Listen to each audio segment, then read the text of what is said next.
নমস্কার, আমি Tanushree Mitrapal, reiki master teacher. আজকের পর্বে আমরা জানব জগন্নাথ দেবের রথযাত্রা মহোৎসবের সম্পূর্ণ সময়সূচি, অর্থাৎ এই মহোৎসব কবে ও কখন শুরু হচ্ছে এবং এই মহোৎসব কবে ও কখন শেষ। অবশ্য করেই আলোচনা শুরু করব, কিন্তু প্রত্যেক দিনের মতো আলোচনা শুরু করার আগে আপনাদের যেটা মনে করিয়ে দিই, আমার চ্যানেলে যদি প্রথমবার ভিজিট করেন তাহলে অবশ্য করেই চ্যানেলটা সাবস্ক্রাইব করে নেবেন।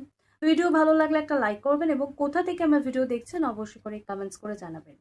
তার সাথে সাথে ভিডিও প্রচুর শেয়ার করবেন যাতে এই ভিডিওর বেনিফিট সকলে নিতে পারে।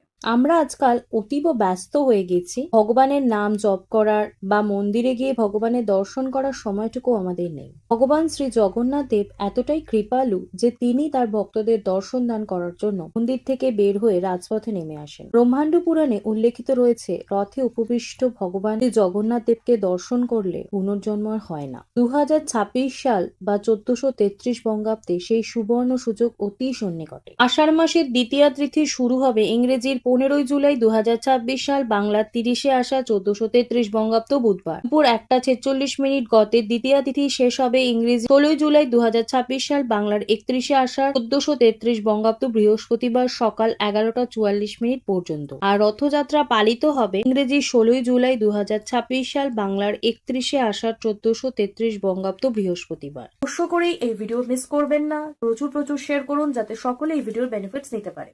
তো আজকে আমি আলোচনা এখানেই শেষ করলাম। সকলে সুস্থ থাকবেন, ভালো থাকবেন, নমস্কার।